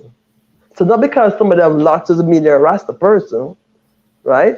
Yeah, you could have somebody who are Rasta people who don't have locks. For example, at the Rasta Fest, people say, "Oh, we come and oh, we don't see a lot of Rastas at Rasta Fest." Rasta Fest was never created for Rasta people. It was created for Black conscious people. Remember now, when we started, you know, the Rastafari education program in the 70s, it was more because of the attack on Rasta people. It was more in the education part. We have done the education part. If you people want to know about Rastafari, they could easily go on Google. They can go on the internet and find that information. So the need to create an event to educate people about the Rastafari culture is easier. Social media make it much easier. So now what you have is a different kind of movement, where it's a movement for roots and culture people, Black conscious people who want to gather together to hear good music. Mm-hmm. So you may come to Rastafest and let's say out of 100 people, you may see 20 people have locks. But those 80 people, they'll tell us that they are Rasta people too. They may not have locks, but they'll say I'm Rasta. And I've met people like that. So in terms of, you know, young people coming through, they have more choices now that we didn't have. Yes. So And where do we draw the line? Because you know you have people in tight pants, tattoo, earring, all kind of thing, and some, you know, it used to be that you know people. I know people who say they're Rastafari, but they get tattoo after them a real far right. Them get Lion of Judah or or His Majesty tattoo upon them, you know. So and um, I've red, gold, and green locks. The locks are dyed, and the tip of the locks is gold. yeah, where do we draw the line, you know, in terms, and this is you know, I have an answer, you know, but I want to hear from the I perspective, and then I'll let you know my perspective. I have a problem with that. I seriously have a problem with people wearing tattoo. Um, you know, and say they're Rastas. I have a problem with people say they're Rasta and have their locks all dyed. You know, the tip of the locks is blonde. You know, I have a problem with that. I mean, if you're a fashion dread, you're a fashion dread, and call it as it is. And nothing wrong with that. If you wear the locks of fashion, nothing wrong with that. However, if you say you're a Rasta and you should have that consciousness that go with you as a Rastafari. Rastafari is a beautiful thing. It's a powerful thing. It's a powerful movement. So to water it down like that loosey goosey, as I said, it's Yeah. loosey goosey. But Yeah. you know why I think it's loosey goosey though? Right. And I have to blame the Rasta artists, the reggae Rasta artists. Okay. Because if you have an artist wearing a little tight, I'm not calling no names, but you have artists out there that have a turban on and have Yes. on tight pants. Come on. When I Yes. met Prince Emmanuel, I met Prince Emmanuel 3 times. And of all the Rasta mansion I've been to, Nyabingi, 12 tribe, Bobo. Remember, I'm baptized in the Orthodox Church. The Yes. Bobo Shanti, to me, was the closest that I felt comfortable being amongst. And I'm talking about because I went to Bobby Hill 3 times. I Yes. sit down and read with Prince Emmanuel. And I was so impressed with the royalty and the dignity, having a turban and the majestic appearance. This is what I experienced when I was 12 years old with I and I, the Rasta man. So when I see someone with a turban and a tight up pants on stage, it's a disgrace to the turban. Okay. Serious thing. And for someone who experienced the Baba Shanti, liberty by the visit that 3 occasion and sit down and reason with Prince Emmanuel on 3 occasion, to me, I have a problem with that. Yes. Yes. We have to draw a line, especially if you come from, as you say, one of these established houses and mansions. We really have to have a standard. And on my channel, I have a thing called the Rastafari Man Standard, where we talk about establishing a standard for the Rastafari man, because I put the responsibility on the man them. That being said, what I realized, because when I first came into the Liberty, I also used to bonfire and people would eat fish. We call them fish mouth, and you're burning all kind of different things until, as you say, you realize that the work is the most important thing, and that sometimes to get the work done, you have to work with people from all different faiths and cultures and things, because the people that you would love to work with maybe don't have that skill set, or they don't have that competence, and then it creates a strain because you're depending on ones to do the work that can fulfill the work. So it's better that you find someone who qualifies to do the work and get it done. And that's the example His Majesty set. Well, how I see it now is that if you're a Naya Bingi, that's a higher standard. You know what I mean? Because Naya Bingi now would say no flesh. They would say you have to wear your long skirt to come into the Ibanacle, or generally if you're on the road, and certain restriction. But we have to acknowledge 12 tribe don't have those same restrictions. You know, Bobo Shanti have another set of restrictions. So I think for the non-aligned Ras, they should be striving to just keep as close to His Majesty and Empress Menen in terms of their attire. You know, we shouldn't be trying to deviate, because that's what unites us all. But if you say you're from one of these established houses, in particular Naya Bingi and 12 tribe, you have to hold up that standard. You can't come into the Bingi house and you want to pull down the standard because you feel like it, Then don't identify as Naya Bingi then. You know what I mean? That's where I draw the line.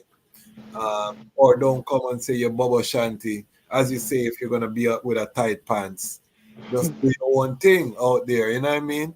Don't try to pull down, because we need these heritage to preserve. That's how I see it still, and you can drop a comment. If you disagree, you agree, drop a comment. Are we watering down the liberty? And if we water it down, who does it benefit? We don't have that same respect amongst You you. know, and you know what, Rasquazi, I think that is part of the problem too, why you find that um, we are losing the Rasta youth Yes. drastically. Yes. A lot of Rasta youth, they born and see their parents as Rasta, but when they reach a certain age, have no interest or desire to continue the tradition. I remember, when my daughter was 13 years old, she said, "Mom, my hair can't puff." She had locks. And she looked in the mirror and said, "I'm going to school. I want to take a school picture, but my locks can't puff." I guess she wanted to style her locks, but couldn't style because it was locks.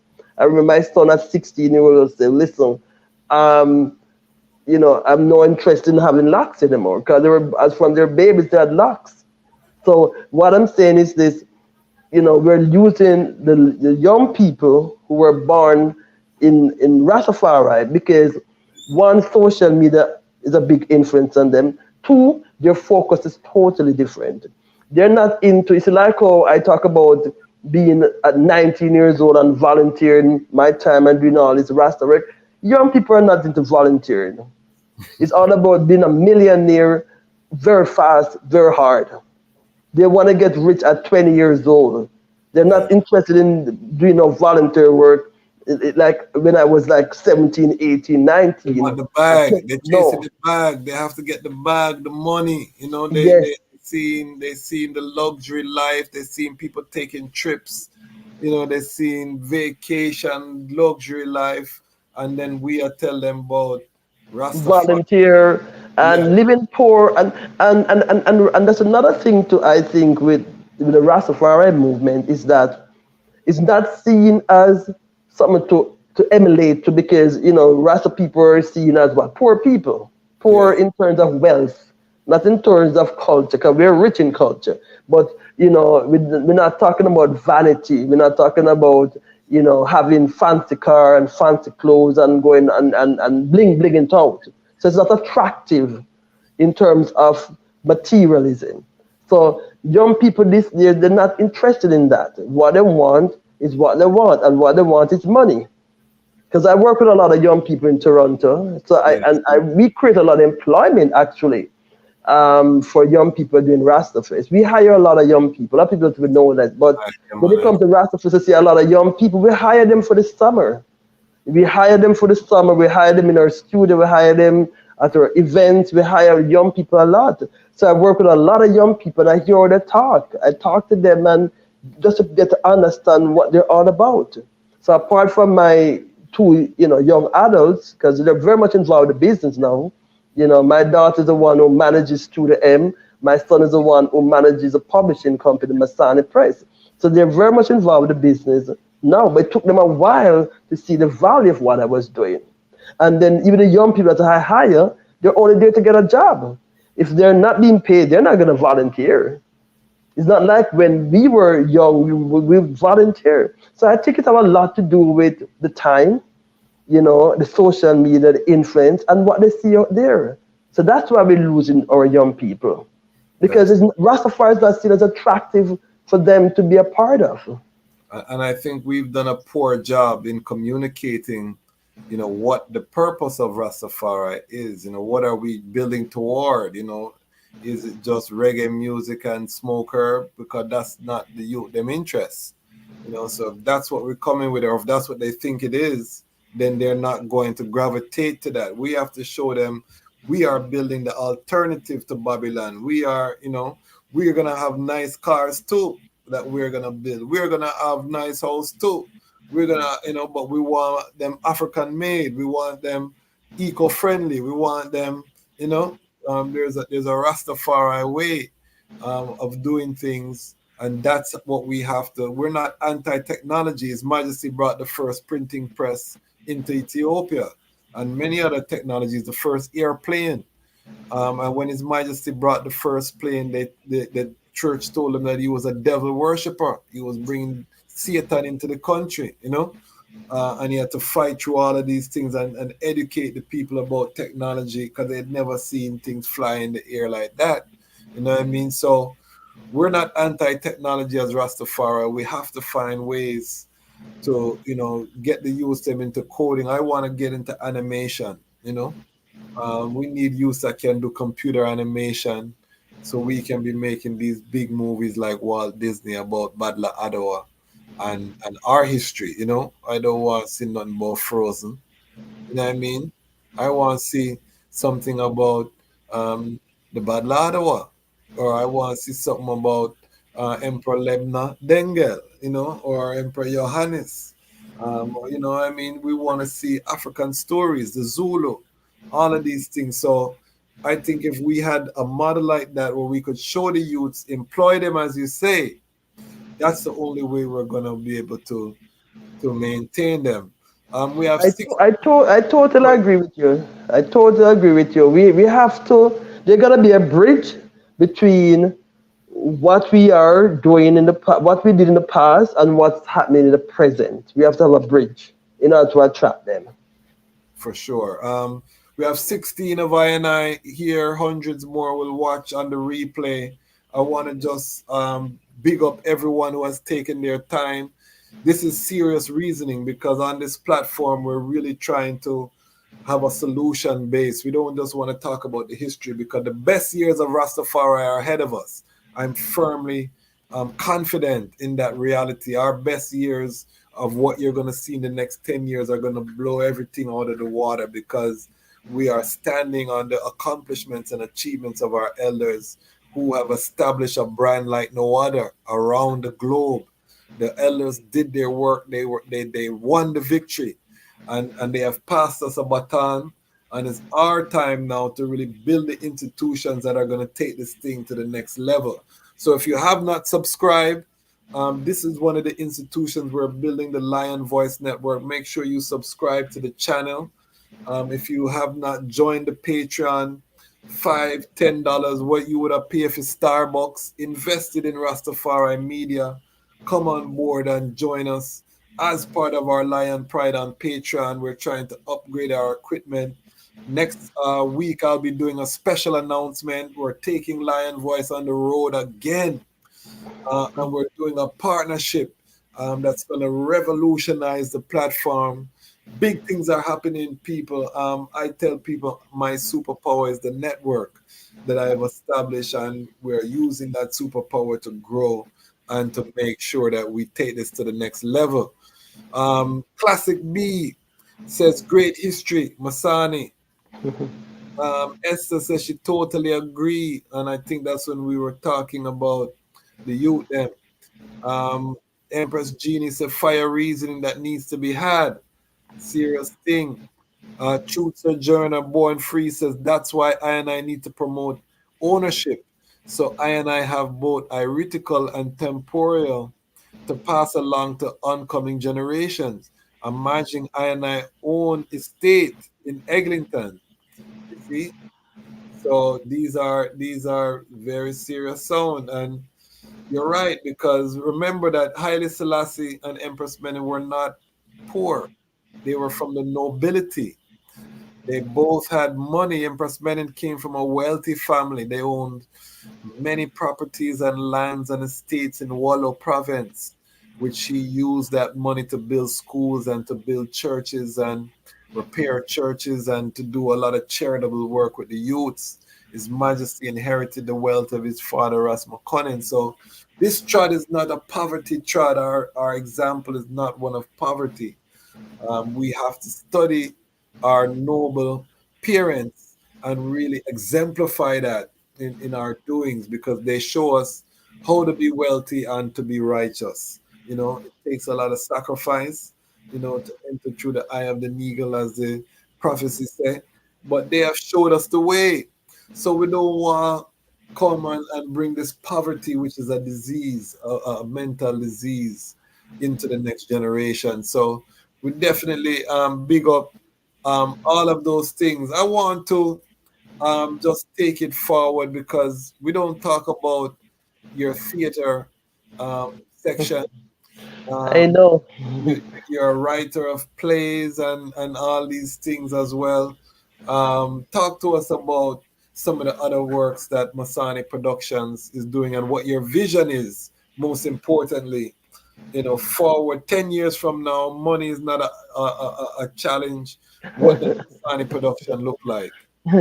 A lot of people know me as Rastafest promoter or the organizer of the first Rasta conference. But a lot of people don't even know that my passion, my love, my first love is actually theater. I write plays. I've written 5 different plays. I've written 2 books. That's why we have Masani Press. Masani Press is our publishing arm of Masani Production. And the first play I wrote was in 1979 called Youth Man. And you see, what I was doing was, putting all my community work in theater.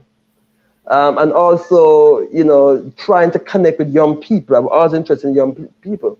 So, and then I wrote a play called Up on Eglinton, because remember now talking about Little Jamaica in the 70s, what I was seeing and all that.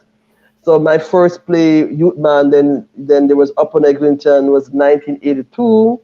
Then there was Breakout, then it's Sound Clash. Danger to the Public, I wrote when I was doing my master's degree in environmental studies. That's another thing to didn't touch on my academic credentials. Yes. But Talk about the academic credentials as well. yes, so I do have, of course, a diploma in journalism from Humber College, but I have 3 degrees. So there's the undergraduate degree in creative writing. And with that undergrad degree, I was able to write all my plays, and I wrote my first novel called Dread Culture when I was a creative writing student at York University. And then my second degree is in master in environmental studies. Back then, this was like 2000. What was happening was a lot of, just like the Rasta people had went through their persecution in the 70s, it was the Jamaicans now were going through their persecution in the 90s. So I think it was in 1998, if I'm not mistaken. Yeah, it would have been 90 years. So I did my master's between 1998 and 2000. My focus, my research was on the criminalization of Jamaicans, because in 95, 96, there were 2 high-profile Jamaican cases.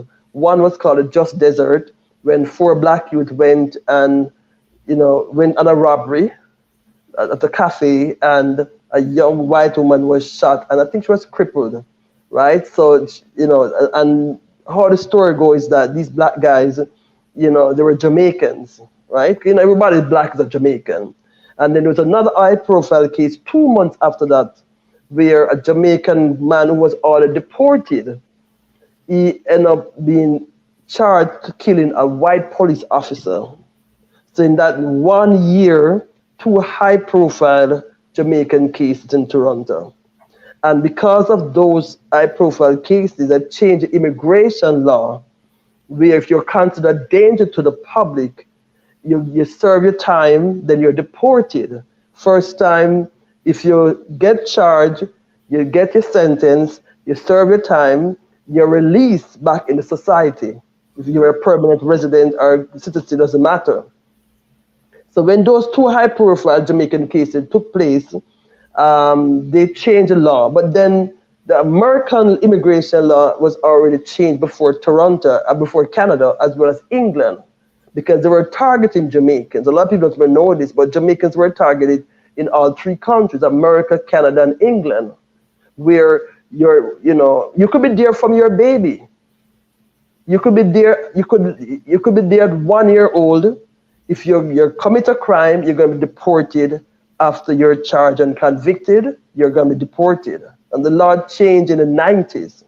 So because of what was happening with the law, I did my research on that particular immigration act. It's called Bill C-44, and it was considered danger to the public. So I called it my play, Danger to the Public. So I wrote a play. I did a research first for my master in environmental studies, and then out of the research, I wrote the play. And the play looked at, a Jamaican young man, living good in Canada. He owns, a business. He went he owns a club. Police raided the club. He got charged. He got deported. So half of the play, took place in Jamaica, and half of the play took place in Canada. So I was using theater to deal with social justice issues. right? That was danger to the public. And then the other thing I also look at too, apart from deportation, was also domestic violence, gender-based violence. So I wrote a play called Reason My Sisters.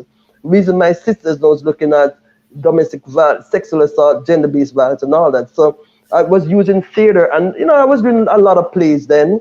So Dread Culture is based on three of the plays: Upper Neglinton, Breakout, and Sound Clash. And then my second novel, To Sheba with Love, is based on Danger to the Public and Reason My Sister. My long-term goal is to adapt these novels to movies, because we're told that we're going to production now. So now, instead of just writing plays and writing novels, I'm looking to adapt these stories to movies, because I find that what I was writing about is still happening now. We still have black youth killing off black youth. We still have black people being discriminated against. You still have a lot of things happening. So the story is still current, even though I wrote them like, 20, 25, 30 years ago. Yes. I mean, those plays were written way before my children were born, and they were 33 and 23, right? So that's yeah. Yeah, generational curses that still plague our community. Family, if you have any questions, put it down in the chat. We are coming to the end of this beautiful reasoning. This is just a part one. We're going to have to bring Sister Masani forward. We're gone 2 hours already, Sister Masani. Wow. Yeah, man, I tell you, the time fly.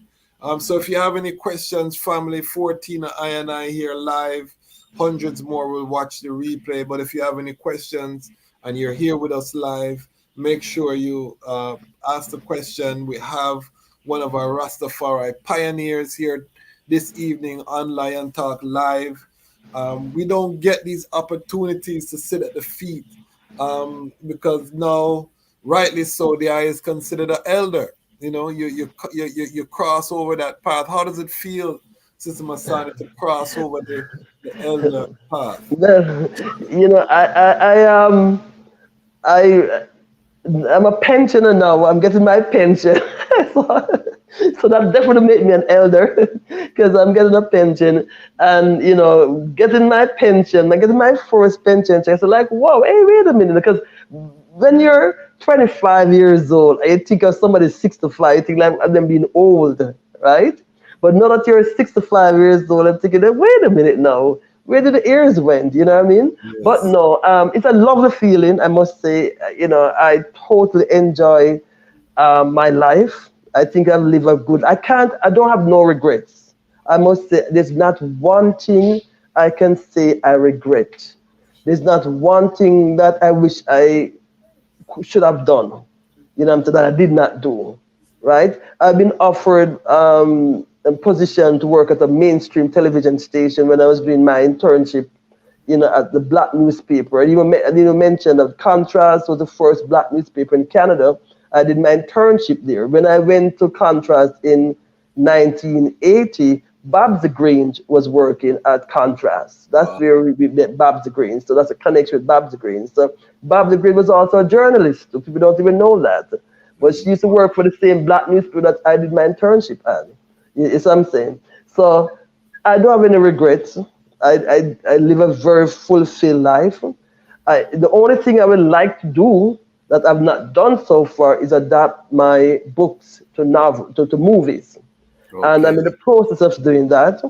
My second novel, To Sheba with Love, is a Rasta love story. Because, why say a Rasta love story? They say, oh, how come we don't talk about love with Rasta people? And so To Sheba with Love is a Rasta love story, adapted from the plays that I've written through the years. Reason My Sister, Danger to the Public, and all these plays, because I find that these are nice characters you don't see on TV. So I would like to put out those movies.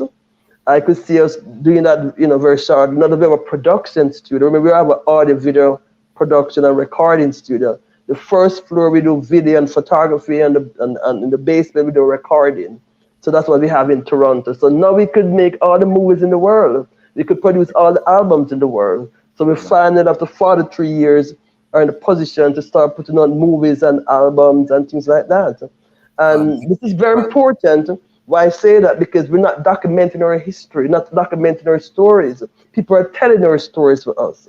A Yeah, lot of things I said today, nobody have heard me talking about these things. You have exactly. not. Some of the things I said to you today, Quasi, I'm sure you didn't even know those things. I didn't, and that's why I started this platform. That's why I started Lion Love to talk about love stories and talk about relationships. I have Lion Talk where we sit down with people pre-recorded, Lion Talk Live. All of these programs on this platform are designed because I realize that the lions and the lioness have to tell our own story. We cannot rely on Babylon to tell our story and get vexed that they're not telling our story or that they're feeding us this kind of alphabet type of mentality, and they're trying to inculcate our youths one way. We can't complain about that if we don't have an alternative. Hmm. Because blessed is the child that have their own. We're big people. We're not beggars. So if we're not beggars, then that means we have to establish our own media apparatus, and that's what I'm very passionate about it. And that's why, family, again, join us in the Patreon, support with your dollars. Let us build this platform, because I would love to be able to sponsor events like Rastafest and be there and cover them for the global Rastafari family as well. That's part of, because one of the big problems that we have in entertainment is that sponsors don't want to spend dollars with our events as Rastafari, or if they do, it come with strings attached. So if we have our own media apparatus, then we can sponsor our own events. So it's bigger than just being on YouTube, family. And again, make sure that we have your email, because YouTube can kick us off at any time too. We don't own these platforms. So make sure you either join the Patreon or go to the website, thechasmarchkwasi.com, so that we get your email, so that you can get the newsletter. And if anything happens, we still can be in contact with us. I want to big up our 2,000 plus Lion Pride members, passing the milestone of 2,000. If you have not subscribed and you're watching live, please subscribe. We have two more comments, and then I'm going to let our guests say our final closing words. And again, we just want to give thanks for everyone who took time to watch this live. Make sure you tell your family, tell a friend, tell a friend. Every Thursday, Lion Talk is live. Freeway Dread said, wonderful reasoning. Truth Sir Joanna Born Free said, great to see another example of a mighty Rastafari Empress who moves so powerful and speak her truth so boldly. So we see that impact. And I would say that, the Lion Voice Network have the most Rastafari Sistren content right now on YouTube. If you want to see interviews, go to the platform. We have so many, Sister Aini, Mama Faraika, Mama Thea, so many Sistren, Rases Jazanai, Dr. Walete. And we're doing that purposely because we want you to hear the lioness voices who are not artists, who are not out there, but who are quietly the ones who have been doing works over the decades, bringing Rastafari. And I have a lot more Sistren coming. Next Thursday, we will be interviewing Sister Ifia, the daughter of Ari Lion and powerful Nyabingi Sistren, one of the co-founders of Ralak Festival. She'll be here with us. So we're bringing the Sistren voices to the fore. Make sure you lock your calendar. Um, Sister Masani, I just want to thank the Eye for taking time out of your very busy schedule. We go back a long time, but we still give thanks with an attitude of gratitude for sharing that history, sharing some of your wise mind with the Lion Pride family. What are your final songs? What would you like to leave the people with? Well, I think that the best thing one can do is to keep in touch with our social media platform to see all the activities we're doing, because Rastafest is 30 years old. Next year it's 31 years old. We're taking it to the street. We're blocking off the street. We're actually blocking off Eglinton. For those who are not familiar with Toronto, we're taking a whole block and block off the street. On August 7th is Marcus Garvey Earth Day. So we're having a special Rastafest next year, August 17 in Toronto. August, Marcus Garvey Earth Day, where we just block the street up and have the festival on the street. There's a Rastafari Street Festival we're doing, which is huge. You're talking thousands and thousands and thousands of people. And then on the Friday, we have Foundation Friday, where we have some veteran artists performing, August 16. The Rastafest.com, Rastafest.tv, MasaniProduction.com. Those are all our social media platforms. You can find us on Instagram, Facebook, Twitter, Studio M, Reggae Pages. We have several different platforms. But once you put in Rastafest, guarantee a lot of things will pop up. In terms of what we have coming up, the Foundation Dance, 56C Crossroad, 56C Student One Boulevard in Crossroad. That's the Studio One Boulevard Entertainment Center. That's and the 17 with a lot of sound foundation sound like Black Scorpio. And the final comment is that it has been a long and fruitful journey as a Rastafari woman. Starting when I was 12 years old by seeing I and I, the Rasta man, and coming up working my way up. 20 years from that little girl in Jamaica to being a senior now at 65 years old, continue working in the Rastafari journey. I'm looking to pass the baton on to young people. And this is something I want to put out there. I would love to see Rasta youth, male and female, carrying on the tradition, carrying on the journey, carrying on the work. Because you know what? That is the only way I think the Rastafari movement gonna continue to strive. We need young people to step up. And I say that all the time. When I go on the stage at Rastafest, I say that. When on my TV show, I say that. On the stage, I say it all the time. Young people need to step up and be a part of this. But then, as we know, they're not gonna step up unless they're being paid, right? So that being said, we create employment for people. We create opportunities for people. And we're doing that in Jamaica now. We're doing that in Toronto. We're doing that a lot. So if there's any young person out there who are interested in the cultural aspect of things, such as the production, film, theater, music, we're always looking to create employment for young people, because we have to tell our story, Kwasi. We have to document it. 50 years from now, we know we're not going to be around, but the word's going to be around, the music going to be around. So we need to start document our history now, because if I was here to talk about what happened in 1975, nobody wouldn't even know what happened then. And that's what's important. So I would say that, young people need to step up. They need to step up and so that we can continue this beautiful thing called Rastafari. I agree so much, and I'm honored to be able to share the I journey, because the time has come for the lions and the lionesses to tell our own story. And this is the lion's voice. Blessed love. Blessed love, blessed love. I'm Nana Farika.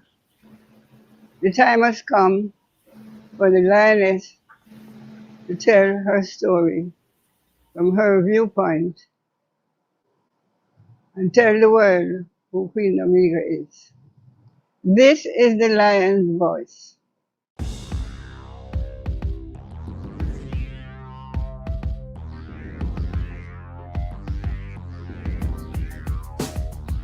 Well, lion voice, tell them that's the people first choice. Lion voice, make the lioness them feel nice. Lion voice, with the lion cubs we sacrifice. Lion voice, got to show the people them the life. Lion voice.